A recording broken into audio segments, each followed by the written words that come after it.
वैसे तो आज सुबह की क्लास में मैं आप लोगों से काफ़ी सारी बातें कर चुकी हूँ। बहुत ज़्यादा एक हम लोगों ने बातें की हैं अच्छे तरीके से कम भी आधा घंटा मैम हमें मिला था। काफ़ी अच्छे से हम बच्चों से बात कर पाए, लेकिन मेरा यहाँ दोबारा आने का एक मतलब था कि अभी कुछ टाइम पहले एक बच्चा आया हुआ था और उसने कुछ बोला था लड़कियों के बारे में। देखो, फेमिनिज्म में मैं यकीन नहीं करती। कभी आप सोचो कि भैया दिल पे ले लो तुम लोग, तो दिल पे मत लेना, क्योंकि हम टीचर्स हैं, हमें बराबर रखना पड़ता है अपने बच्चों को। हम भी ना, मैं इनके सपोर्ट में आई हूँ, लेकिन बेटा देखो, अभी जिस उम्र में आप हो, जो आप सोचते हो आप वैसा बोलते हो, है ना, जो आप लोगों को लगता है या कहीं से सुना है। लेकिन हम लोगों को आज जैसे ये था कि भैया लड़कों को जिम्मेवारी उठानी होती है, इसलिए उनको पढ़ाया भी इसलिए जाते हैं, जैसे कि मैम बता रही थी कि बेटा तुम पढ़ो लिखो, अपने पैरों पे खड़े हो जाओ, ताकि एक परिवार की जिम्मेवारी तुम्हारे ऊपर आनी है, अपने पेरेंट्स की जिम्मेवारी आप लोगों के ऊपर आनी है एक टाइम के बाद। तो मेरा मानना ये है बेटा कि जो ये लड़कियां हैं, अब ज़माना बदल गया बेटा, कि लड़कियां पहले सिलाई करके कढ़ाई करके अपने परिवार को पाल लेती थी, पोस लेती थी। लेकिन अब जैसे थोड़ा सा चेंजमेंट आया ना, तो हमारी मदर्स ने कभी ये नहीं सिखाया कि बेटा तू भी कढ़ाई सीख ले, है ना, पढ़ाई ना करके कुछ और काम कर ले। तो हमारे सामने जो प्रॉब्लम आ रही है मैम, वो ये आ रही है कि हम ये कढ़ाई सिलाई भी नहीं कर सकती, क्योंकि हमारी पेरेंट्स ने वो चीज़ें देख रखी हैं और वो चाहती थी कि हमारी बेटियां ये सब काम में ना लगे, तो उन्होंने घर का काम ना करा के हमें पढ़ाया ही है। ऐसा है या नहीं है? जितनी भी लड़कों, तुम तो अपनी बहनों को देखते हो और उन चीज़ों को फिर फील भी किया करो। तो हमारी मदर्स जो है काम को इतना ज़्यादा नहीं करती कि नहीं बेटा काम तुझे करने, लड़की है तो तुझे आगे भी जाके काम करना पड़ेगा। काम ठीक है करना है अपने लिए, लेकिन यहाँ पर पढ़ाया इसलिए जाता है ताकि इन फ्यूचर, क्योंकि बेटा टाइम हमेशा एक जैसा नहीं रहता, ना जाने कब को क्या प्रॉब्लम हो जाए। तो हमारी जो बेटियां हैं, इनका परिवार जो होगा वो किसी के सामने हाथ ना पसारे। ये ना हो कि अब मेरे बच्चे को कौन पढ़ाएगा, इनका पालन पोषण कौन करेगा, इनको 2 वक्त की रोटी या मुझे 2 वक्त की रोटी कैसे होगा, किसी के घर झाड़ू पोछा करके कुछ और ना करके।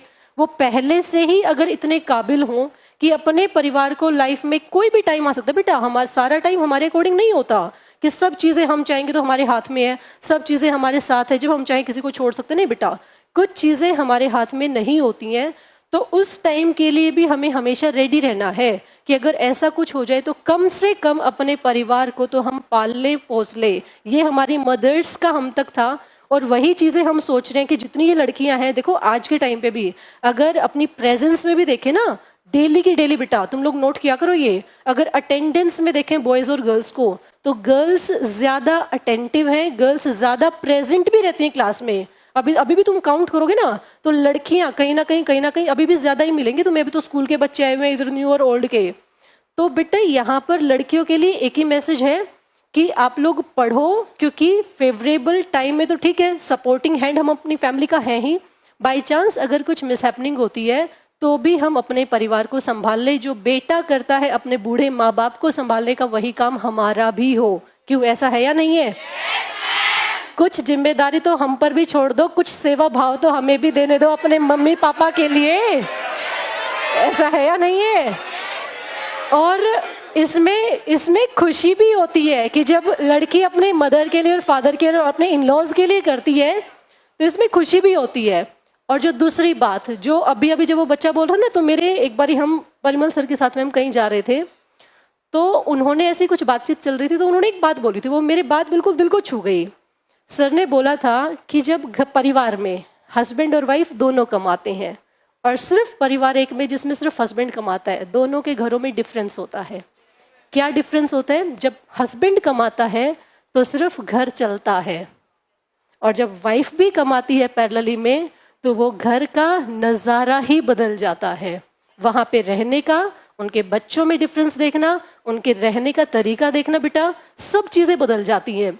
तो अब वो लड़का कमाए लड़की कमाए, इस बात को छोड़ो, ईमानदारी से पढ़ो और आगे बढ़ते जाओ। और जहाँ तक एक बच्चा आया था, उसने वो शादी वाली बात, सच में बेटा बबीता मैम ने भी यही बोला था, सच में ब्लेस्ड हो कि आपके पेरेंट्स ने आपको अपना लिया।